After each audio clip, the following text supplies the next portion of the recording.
CCL में हमारी भोजपुरी दबंग्स को सपोर्ट करने के लिए। आज हम फाइनली तेलुगु वॉरियर से जीते, जबकि हम कई बार जीतते रह गए हैं। So it's a special day for Bhojpuri Dabanggs and special thanks to, आ जाओ सब लोग, आ जाओ मेरे पीछे, और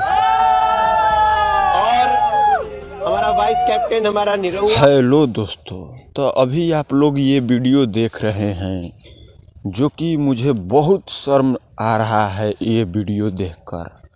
और इस वीडियो को देखते हुए खेसारी फैन को क्या बीत रहा है वो कमेंट करें। जो कि खेसारी लाल यादव को इस इमेज में दिखाया गया है, और ये अभी जो वीडियो चल रहा है, इस वीडियो में खेसारी लाल यादव को कूड़े की तरह ढकेल कर फेंक दिया गया है।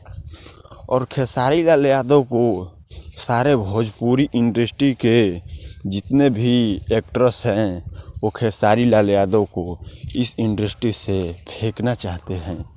तो खेसारी लाल यादव के क्या कहना चाहते हैं कमेंट करें।